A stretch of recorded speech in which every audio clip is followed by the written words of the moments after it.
Blue and red lights bled through the curtains, painting the living room walls in harsh flashes. Neighbors gathered outside, whispering, pointing, watching like it was a late-night spectacle. And there they stood, my so-called family, faces smug with triumph, pretending to be the victims while the police scribbled notes. They wanted me humiliated. They wanted me broken. The air was heavy with their silence, broken only by the scratching of pens and the clicking of radios. I caught my mother's smirk in the glow of the cruiser headlights, like she'd finally won. Like selling the house behind my back was her grand finale. But what she didn't know was that this wasn't the end. Not even close. Because in my hands, folded so tightly the paper crumpled, was the proof. Every number, every signature, every detail that would unravel their carefully spun lie. I lowered my head, letting them believe I was defeated. And in that moment, I promised myself one thing. They thought this would break me, but they had no idea what was coming. By the time the world outside was whispering about flashing police lights and betrayal, my story had already been years in the making. I wasn't reckless. I wasn't careless. I was the one who always paid the bills on time, the one who remembered birthdays, the one who carried responsibility even when it wasn't mine to carry. That was my role, the quiet anchor no one thanked, but everyone leaned on. Our house was old but sturdy, a 2-story frame with weathered bricks and creaking steps that still held warmth in winter. Every inch of it was stitched with memories. The wall where my height had been penciled in year after year, the kitchen table where meals turned into late-night arguments, the porch where my father once promised we'd never lose this home no matter what storms came. That promise became my obsession. When the debts piled up, credit cards, repairs, medical bills, I was the one who stepped in. I cut back on everything, worked longer hours, even sold off my guitar collection, piece by piece, to keep the mortgage afloat. Every check I signed felt like another brick I was laying to hold the house upright. But while I was fighting for stability, others in the family were plotting. My mother had a way of making love feel conditional. She doted on my siblings, showering them with praise, while every effort of mine was invisible, unless it failed. I could bring home a paycheck and pay off 2 months' debt, and she'd still tilt her head with that cutting sigh. Well, that's what you're supposed to do, isn't it? Meanwhile, my younger brother could stumble in half drunk, toss his shoes in the hallway, and she'd beam like he was the golden child destined for greatness. I was the worker. He was the dreamer. She loved the dreamer. The house itself held the proof of that favoritism. In the hallway closet, tucked behind boxes of Christmas lights, I kept a battered old piggy bank I'd had since childhood. It wasn't filled with coins anymore. Inside were receipts, bills, and photocopies of payments I'd made to keep the house from foreclosure. My silent evidence, my secret ledger of sacrifice. But no one wanted to see it. The first sting came on a spring afternoon, the kind that smelled of fresh cut grass and sounded like children playing down the block. We were gathered in the kitchen, my mother, brother, and me, when she suddenly announced that she was proud of how the family had come together to save the house. I waited for my name, for recognition, for something. Instead, she clapped my brother on the back. "You've been such a help," she said, smiling at him as if he'd carried the burden.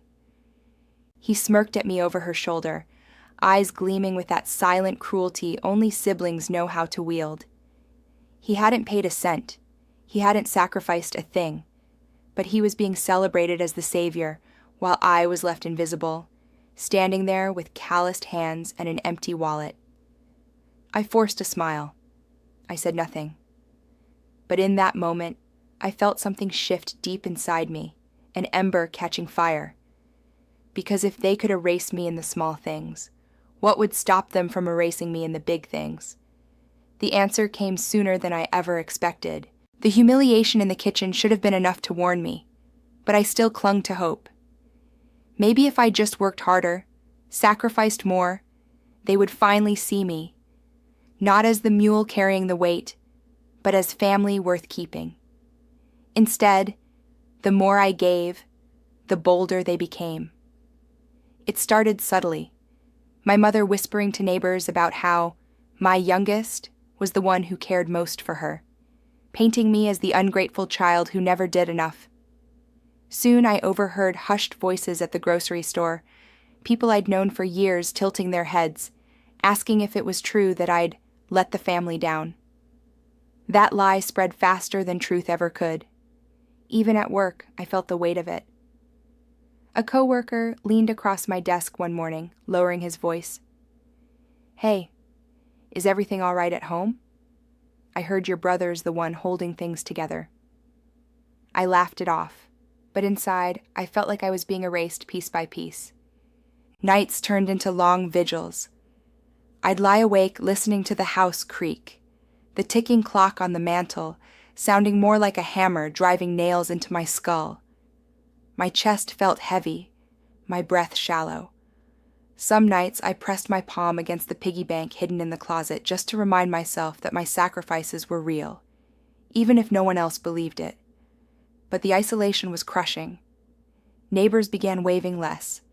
Invitations stopped arriving. Even family gatherings became battlegrounds. At dinner, my brother would throw barbed jokes across the table, calling me the accountant or the tenant instead of family. My mother would chuckle softly, never once defending me. And then came the harassment. One evening, as I parked my car, I found a notice slapped on the windshield, a fake, late payment slip threatening repossession. At first, I thought it was a mistake, but when I confronted my brother, he just smirked. "Maybe if you can't handle the bills, you should just let someone else take over."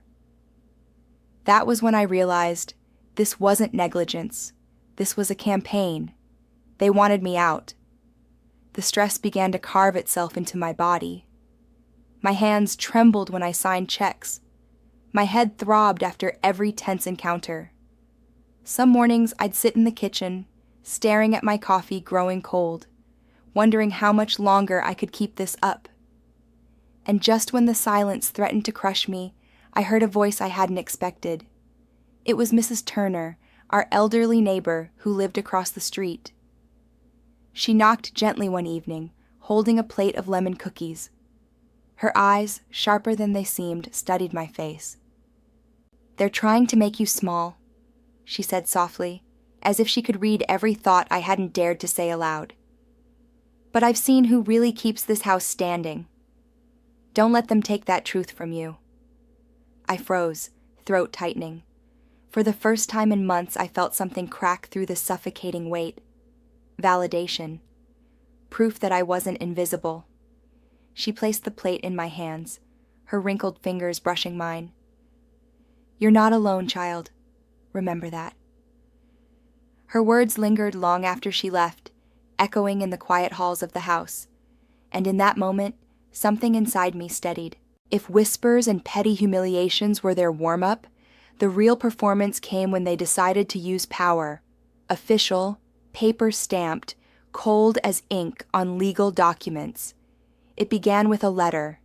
Thick, cream-colored paper folded neatly in an envelope with my name scrawled across the front. At first glance, I thought it was another bill. But when I unfolded it, my blood ran cold. Notice of property transfer. According to the document, my mother had arranged to sell the house.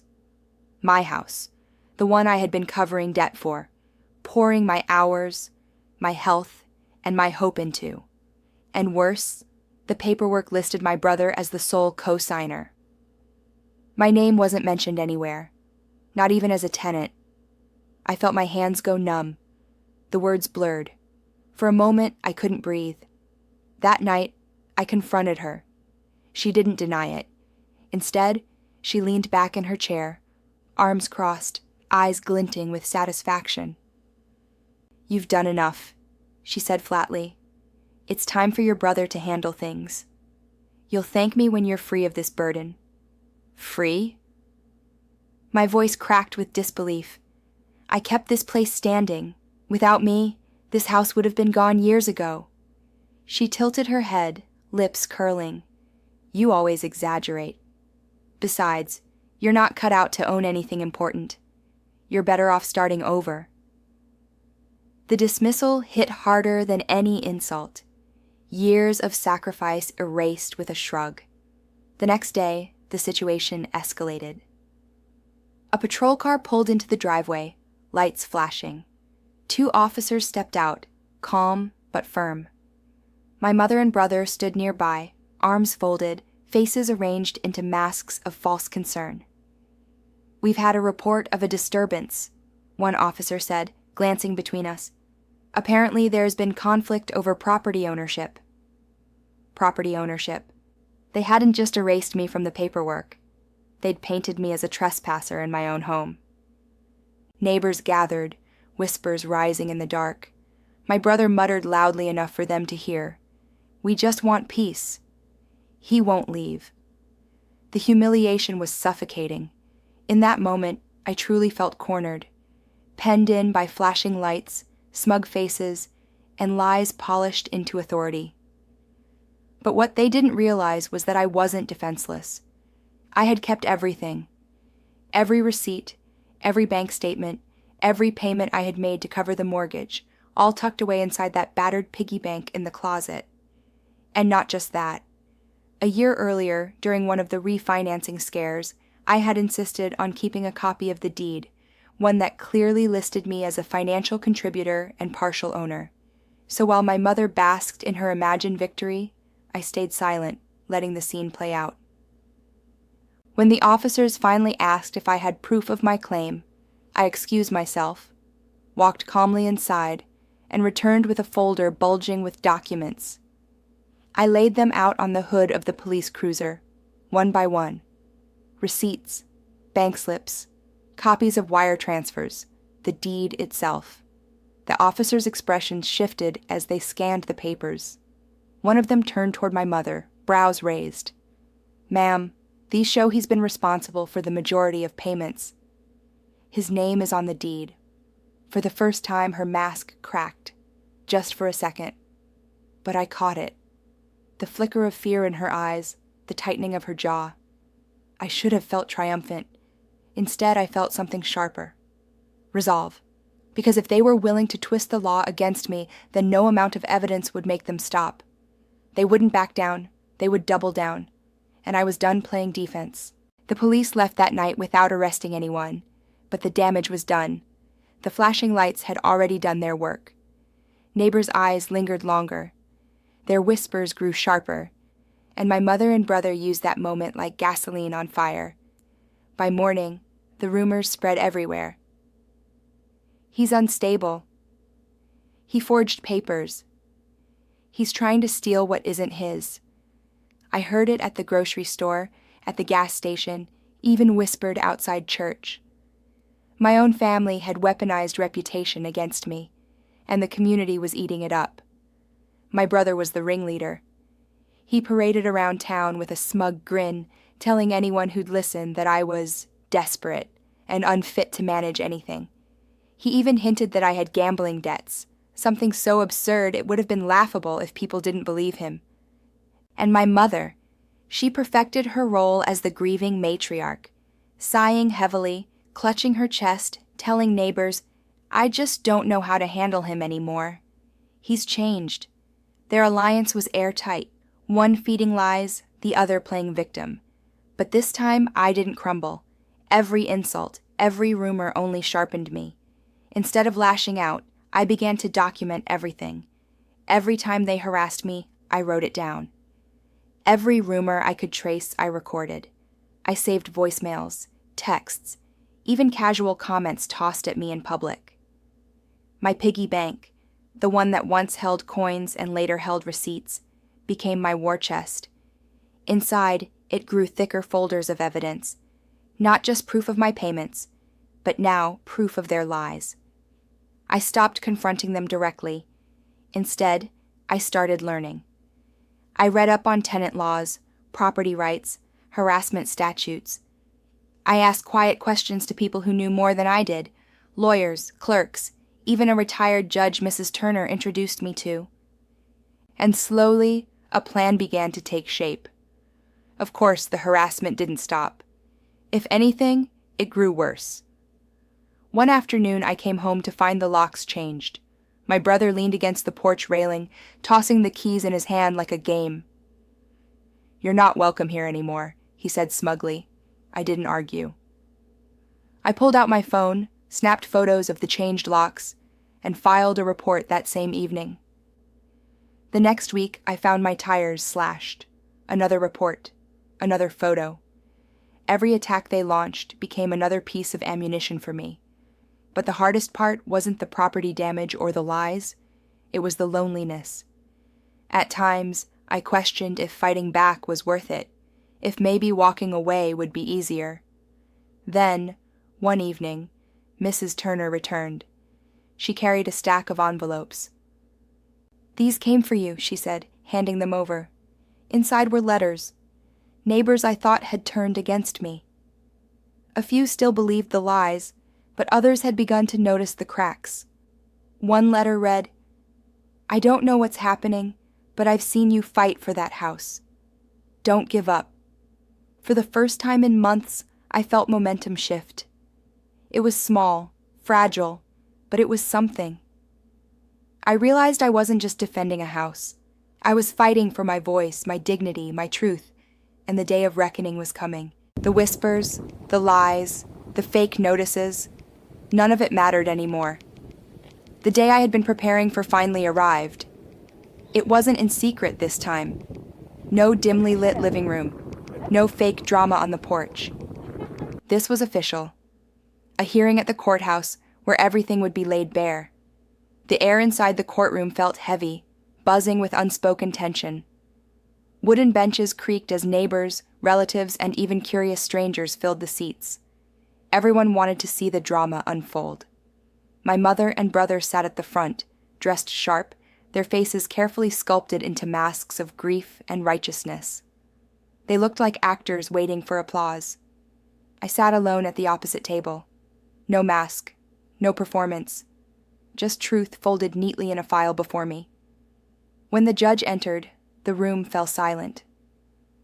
The proceedings began predictably. My mother's lawyer painting me as unstable, irresponsible, a leech who had lived off her kindness.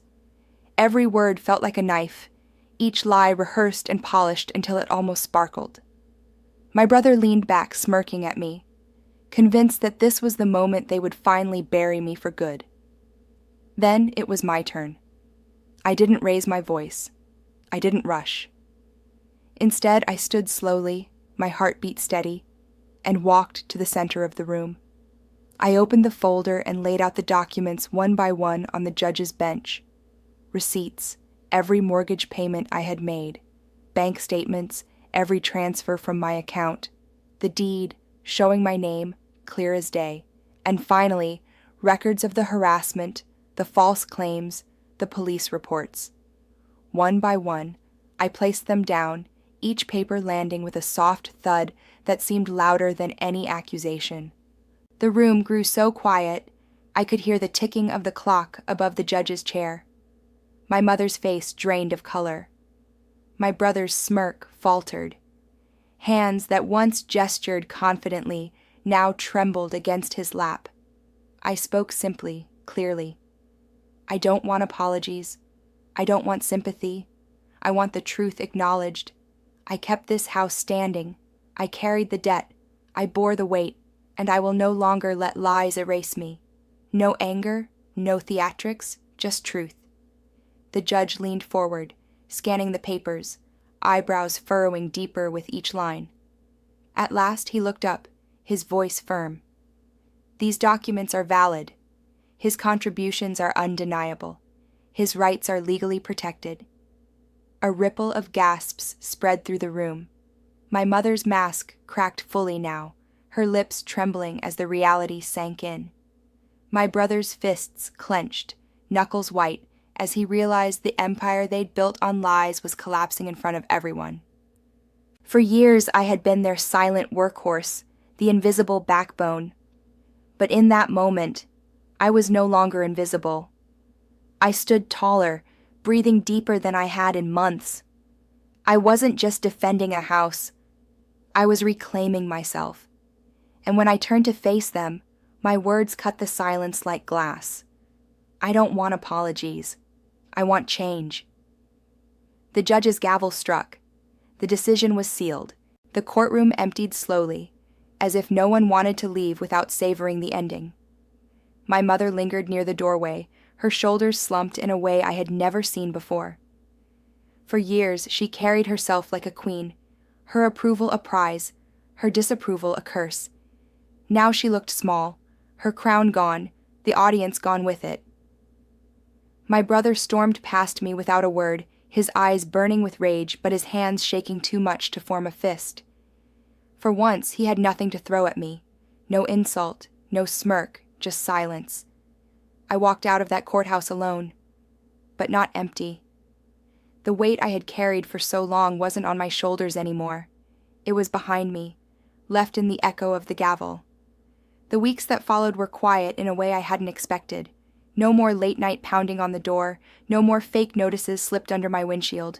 The phone stopped ringing with concerned relatives parroting my mother's lies. She tried to reach out once, a single message on my phone. We should talk. Family is family. I stared at the words for a long time before deleting them. Family isn't built on betrayal. It's built on trust. Instead, I poured my energy into rebuilding. Not just the house, but myself.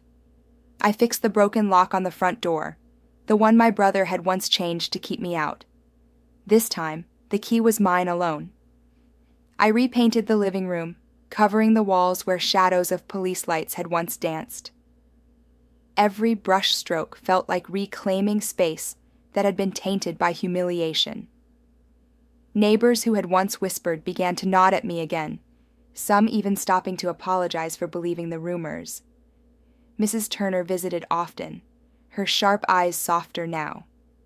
"Told you, child," she said one evening as we shared tea on the porch. "Truth always wins. It just takes longer than lies." The piggy bank, once my hiding place for receipts and desperation, found a new purpose. I emptied it completely, replaced the papers with crisp $2 bills, symbols of fresh beginnings. Then I placed it on the mantel, not hidden in a closet anymore. No longer a secret ledger of sacrifice, but a reminder of resilience. The house itself seemed to breathe easier, lighter. For the first time in years, it wasn't just a burden to carry, it was home again. And in the quiet moments, I realized something important. I hadn't fought just to keep four walls and a roof. I had fought to keep my voice, my worth, my place in a world that had tried to erase me. Standing at the window one morning, sunlight spilling across the floor, I whispered to myself, "This isn't the end. It's the beginning." If you've made it this far, maybe something in my story felt familiar. Maybe you've carried the weight for people who only took, or maybe you've fought to hold on to something while others tried to erase you. So let me ask you, have you ever faced favoritism, betrayal, or abuse of power? How did you rise above it? Share your story in the comments. Someone out there might need to hear that they aren't alone. Because here's the truth. Worth isn't something they give you, it's something you claim for yourself. And once you claim it, no lie, no rumor, no betrayal can ever take it away.